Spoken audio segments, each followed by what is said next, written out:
9वी 10वी 11वी 12वी science NEET JEE CET NATA अशा सर्व स्पर्धा परीक्षांसाठी नंबर 1 चा पर्याय म्हणजे Shri Rajlakshmi royal academy of science Vita. इथे मिळतो number 1 result, number 1 teaching quality, 3D animated video lectures, live organ biology workshop, number 1 infrastructure, AC, digital classroom, library, study room, expert lectures from various fields, educational tours, exclusive workshop for personality development, Olympiad exam, foundation course, लाखो रुपयांची scholarship आणि दत्तक योजनाही। आपल्या पाल्याच्या उज्ज्वल भविष्यासाठी आजच प्रवेश निश्चित करा। सध्या लोकसभा आणि विधानसभा मतदारसंघाच्या पुनर्रचनेची सर्वत्र चर्चा सुरू आहे आणि त्यामध्ये केंद्र सरकारनं गेल्या अधिवेशनामध्ये निर्णय घेतलेला होता की 33% महिलांना आरक्षण द्यायचं आहे आणि त्या आरक्षणानुसार होणारी निवडणूक ही 29 साली होणारी निवडणूक ही महिला आरक्षणानुसार निवडणूक घ्यायची आहे। आपल्या 542 लोकसभा मतदारसंघामध्ये 33% आरक्षण देत असताना ज्या जागा द्यायच्या आहेत त्यावर सर्वपक्षीय चर्चा सुरू होती।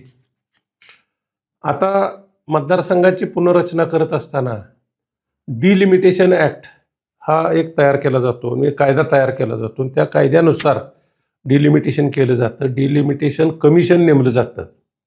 त्या डिलिमिटेशन कमिशनचे 3 सदस्य असते, त्याच्या 3 सदस्यामध्ये सुप्रीम कोर्टाचे जज असे उच्च दर्जाचे अधिकारी याचा समावेश केला जातो आणि त्याच्या आधारानं ते सर्व देशाचा दौरा करून सगळ्या देशाची माहिती घेऊन डिलिमिटेशन करत असतात।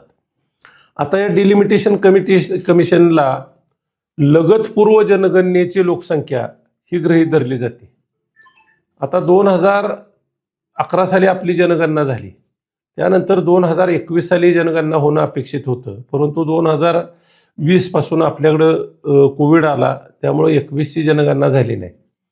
दरम्यानच्या काळात काय कारणानं ती जनगणना हळूहळू पुढं जात गेली। आता नव्यानं आजच बातमी आहे की जनगणना नव्यानं होणार आहे, परंतु त्या जनगणनेची आकडेवारी येऊन ती आकडेवारी अंतिम होणे ह्याला साधारण 27 साल उजाडणार आहे आणि 2 वर्षात हा जनगणनेची आकडेवारी येणार नाही आणि त्यामुळं तिची पुनर्रचना करणं त्या नवीन लोकसंख्येच्या आधारानं शक्य होत नाही। ह्या सगळ्याचा कारभार हा गृह खात्याच्या वतीनं हाताळला जातो। गृहमंत्री अमित शहानी सर्वपक्षीय बैठक घेतल्या। यामध्ये नवीन जनगणनेप्रमाणे जर झालं तर साधारण आताची जी लोकसंख्या वाढ आहे ती गृहीत धरली तर उत्तर भारतात मतदारसंघ जास्त होत होते आणि दक्षिण भारतातल्या मतदारसंघाची संख्या कमी होत होती। त्यामुळे तामिळनाडू, केरळ, कर्नाटक, आंध्र प्रदेश, पांडिचेरी ही जी दक्षिणेकडली राज्य होती ह्या राज्यांनी त्या विषयाला हरकत घेतलेली होती आणि त्यांची मागणी अशी होती की आमच्या ज्या लोकसभेच्या आत्ता ज्या जागा आहेत त्या जागा तुम्ही कायम ठेवा। म्हणजे उदाहरणार्थ महाराष्ट्राच्या 48, तामिळनाडूच्या 39 आणि कर्नाटकच्या 28, केरळच्या 21, आंध्र प्रदेशच्या आंध्र आणि तेलंगणा मिळून 42 अशा ह्या जागा आहेत त्या कायम ठेवा। केंद्र सरकारनं ती मागणी तत्वता मान्य केली, त्यामुळे जागा त्या तितक्या कायम होतील अशा पद्धतीनं ती मान्यता दिली। आता मग 33% महिला आरक्षण देत असताना ते कशा पद्धतीनं जर जायचं याबद्दल बरीच चर्चा झाली आणि त्या सगळ्या चर्चेचा मतितार्थ असा झाला की आता आहे त्या जागेच्या 1.5 जागा करूया, म्हणजे 1/3 बरोबर त्यामध्ये ॲड होतंय आणि 33% जे नवीन जागा होणार आहेत त्या महिलांच्या आरक्षणामध्ये आपण समाविष्ट करूया अशा पद्धतीचे झालं। त्याप्रमाणेच सरकारनं आता जे नवीन संसद भवन बांधले त्यामध्ये जो 800-850 खासदारांची संख्या बसेल अशा पद्धतीचं नवीन संसद भवन बांधलेलं आहे। म्हणून आता ही पुनर्रचना होत असताना महाराष्ट्रामध्ये 48 लोकसभेच्या जागा आहेत, त्या 48च्या 72 लोकसभेच्या जागा होतील आणि 288च्या 432 विधानसभा मतदारसंघ होऊ शकतील अशा पद्धतीचं विचार केंद्र सरकारचा आहे।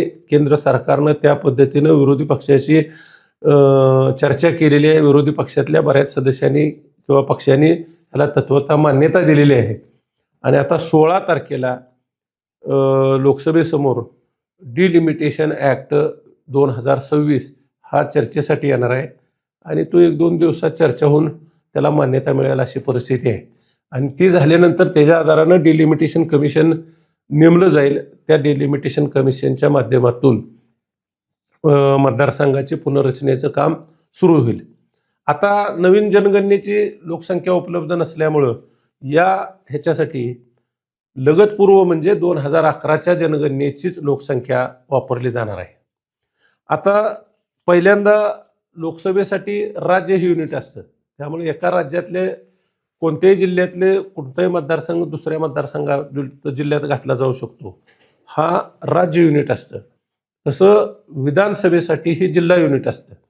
म्हणजे एका जिल्ह्यातले गावं एकाच जिल्ह्यातल्या विधानसभा मतदारसंघामध्ये समाविष्ट झाली पाहिजे, ती दुसऱ्या जिल्ह्यात जाऊ शकत नाही. त्यामुळं आपला सांगली जिल्हा आता जो अस्तित्वात आहे त्या सांगली जिल्ह्यामध्ये सध्या 8 विधानसभेचे मतदारसंघ आहेत. त्याचे दीडपटीनं 12 विधानसभा मतदारसंघ होतील.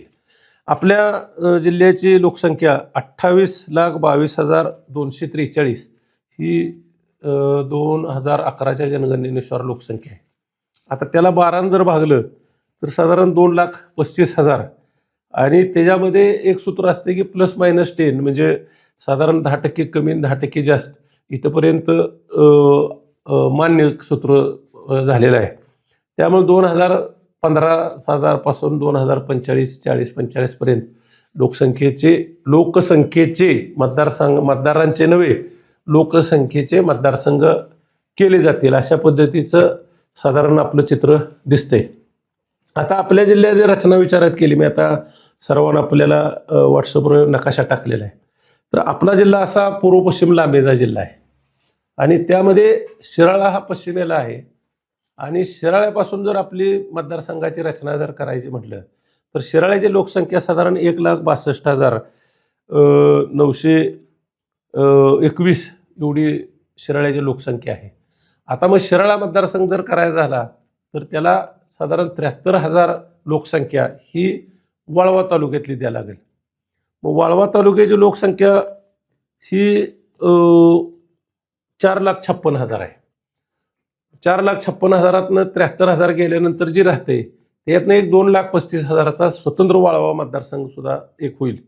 म्हणजे एक शिराळा अधिक वाळव्यातली 73,000, दुसरा वाळवा 2,35,000 मतदारसंघाचा. एवढं जरी झालं तरी साधारण 1,38,000 लोकसंख्या ही वाळवा तालुक्यातली शिल्लक राहते. मिरज तालुका म्हणजे सांगली, मिरज, कुपवाड आणि मिरज ग्रामीण सगळा हा मिरज जो तालुका आहे त्याची लोकसंख्या 8,54,581 एवढी आहे. आता त्याचे 2,35,000च्या हिशोबाने जर 3 मतदारसंघ जर करायचे झाले तर 7,05,000 मध्ये 3 मतदारसंघ होऊ शकतात आणि त्यांच्याकडे सुद्धा 1,48,000 एवढी लोकसंख्या शिल्लक राहते. मग आता पूर्वी जसा एक नांद्रे, कसबे डिग्रज ही जी गावं वाळव्याला होती तसंच हा पश्चिम बाजू आणि वाळव्याची उर्वरित गावं ह्या दोन्हीचा एक मतदारसंघ केला जाऊ शकतो. म्हणजे शिराळा, वाळवा मिरज हा तिसरा मतदारसंघ होईल. सांगली, मिरज, कुपवाड शहराचे 3 मतदारसंघ होऊ शकतील. म्हणजे एक सांगली होईल म्हणा, एक मिरज होईल, मिरज ग्रामीण, कुपवाड वगैरे घेऊन असं जसं प्रादेशिक सलगतेनुसार अशा पद्धतीचा रचना करून म्हणजे 3 आणि 3 6 मतदारसंघ झाले. आपल्या तालुक्याच्या पूर्व बाजूला जिल्ह्याच्या पूर्व बाजूला जत तालुका आहे. जत तालुक्याची लोकसंख्या 3,28,000 आहे. 2,35,000 जर आपण गृहीत धरायचं झालं तर तिथं साधारण 1,00,000 लोकसंख्या जास्त शिल्लक राहते जत तालुक्याची. म्हणजे एक मतदारसंघ तालुक्यात होऊन शिल्लक राहतोय. त्यांना प्रादेशिक सलगतेमध्ये फक्त आपला कवठेमहांकाळ तालुका आहे आणि कवठेमहांकाळची लोकसंख्या ही 1,52,000 आहे.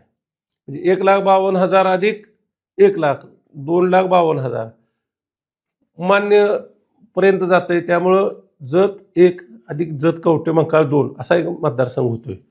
आता पलूस, कडेगाव, आटपाडी, खानापूर आणि तासगाव हे 5 तालुके पुन्हा प्रादेशिक दृष्ट्या सलगतेनं आटपाडी विटा खानापूर लगत आहे, त्याला कडेगाव लगत आहे, त्याला तासगाव लगत आहे, त्याला कवठेमहांकाळ लगत आहे. ह्या 5 तालुक्याचे पुन्हा 4 मतदारसंघ केले जातील. असं मिळून 12 म्हणजे वाळवा 1, शिराळा वाळवा 1, शिराळा 1, वाळवा 2, वाळवा अधिक मिरज 3, सांगली 4, मिरज 5, मिरज कुपवाड ग्रामीण 6, पलूस 7, कडेगाव 8, खानापूर अधिक आटपाडी 9, तासगाव 10, कवठेमंकाळ अधिक जत 11 आणि जतचा 12 असं साधारण कमी जास्त फरकातनं हे मतदारसंघ 12 विधानसभेचे मतदारसंघ आपल्या जिल्ह्यामध्ये होऊ शकतील प्रादेशिक सलगतेच्या हिशेबानं. मग काय मिरज लगत आहे, काय एखादं मंडळ इकडं घेतलं जाऊ शकतं किंवा पलूसचं विभाजन होऊ शकतं. अशा आपण एक साधारण अनुमानानं आपण हे आकडेवारी काढलेली आहे. आता हे विधानसभा मतदारसंघात झालं. आता लोकसभा मतदारसंघाचं जर म्हणायचं झालं तर आपला लगत जिल्हा फक्त कोल्हापूर जिल्हा आहे. आपल्याला इकडं कोल्हापूर जिल्ह्यामध्ये सध्या 10 विधानसभा मतदारसंघ आहे, त्यांचे 15 होणार आहेत. त्यामुळे त्यांच्याकडे 2 लोकसभेचे पूर्ण मतदारसंघ कोल्हापूर जिल्ह्यात होऊन त्यांच्याकडे 3 विधानसभा मतदारसंघ शिल्लक राहतील. आपल्याकडे 12चे 2 लोकसभेचे मतदारसंघ होऊ शकतील, परंतु प्रादेशिक सलगतेनं जर कोल्हापूरला मग कुठला भाग जोडायचा हा प्रश्न आला तर प्रादेशिक सलगतेनं आपल्याच जिल्ह्यातले 3 मतदारसंघ हे इकडचे मिरज तालुक्यातले असतील किंवा वाळवा तालुक्यातले असतील, शिराळा तालुका, हे जे प्रादेशिक सलग आहेत ते 3 मतदारसंघ अधिक कोल्हापूरचे 3 असा एक नवीन लोकसभा मतदारसंघ होऊ शकेल. आणि एक सांगली धरून एक आपला लोकसभेचा मतदारसंघ होऊन पुन्हा 3 मतदारसंघ आपले शिल्लक राहणार आहेत. आपल्याला प्रादेशिकला सलगतेनं आपण स्वतः सातारा किंवा सोलापूर इकडं सांगोला मंगळवेढ्याच्या हिशेबानं आपल्याला प्रादेशिक सलगतेला 2 जिल्हे आहेत. त्यामुळे राहिलेले 3 हे जर सोलापूरला जातील किंवा साताऱ्यामध्ये जाऊ शकतील. ही रचना शेवटी जी डिलिमिटेशन कमिशन आहे त्याच्या सूचनेनुसार सगळं कामकाज होणार आहे. त्यामुळे आपल्या जिल्ह्यात प्रामुख्यानं आपण जर विचार करायचा झाला तर 12 विधानसभेचे मतदारसंघ होणार आहेत. आता याच्यामधले 4 विधानसभा मतदारसंघ हे महिलांच्यासाठी राखीव होणार आहेत.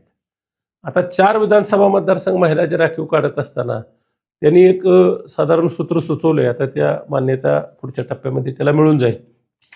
की त्यांनी असं केलं की पारदर्शकता आणायची झाली तर 1, 2, 3 अशा 3 चिठ्ठ्या टाकायच्या आणि त्या 3 चिठ्ठ्यामधली एक चिठ्ठी उचलायची. म्हणजे समजा 3 मधली 1 नंबरची चिठ्ठी जर निघाली चिठ्ठी बाहेर तर 1, 4, 7, 11, 14, 17 ह्या नंबरचे जे मतदारसंघ असतील हे मतदारसंघ महिलांसाठी राखीव होतील. त्यामुळे कुणावर अन्याय मतदारसंघ तयार झाले, त्याला नंबर दिला, चिठ्ठ्या टाकल्या आणि ते मतदारसंघ महिलांच्यासाठी राखीव होतील.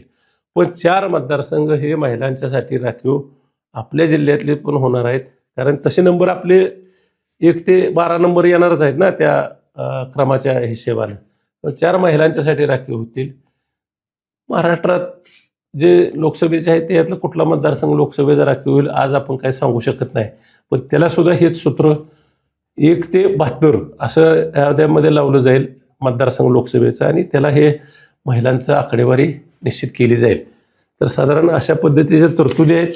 हे डिलिमिटेशन ॲक्ट 1972 साली झाला. 71ची जनगणना धरून त्याप्रमाणे 78 सालापासून नव्यानं निवडणुका झाल्या.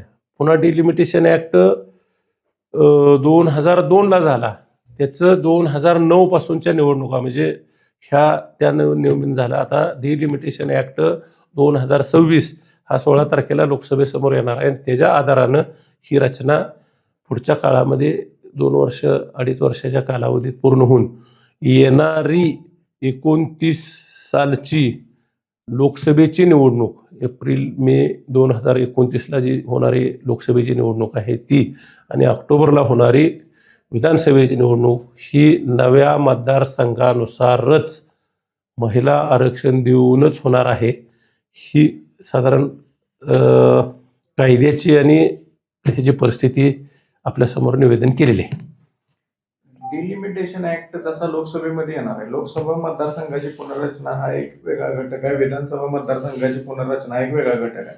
लोकसभा मतदारसंघासाठी तुम्ही जसं म्हणता की राज्य ही बाउंड्री असणार आहे, तशी विधानसभा मतदारसंघासाठी जिल्हा ही बाउंड्री असणार आहे. मग डिलिमिटेशन ऍक्ट जसा लोकसभेत पारित केला जाणार तसा विधानसभेत पण तो पारित करावा लागणार का? नाही नाही. राज्याची मार्गदर्शक सूचना वेगळ्या काही असणार का? ह्या डिलिमिटेशन ऍक्ट प्रमाणे सगळ्या भारताच्याच रचना करायची आहे ना. हा कायदा भारतासाठी लागू होणार आहे. त्यामुळे महाराष्ट्रातले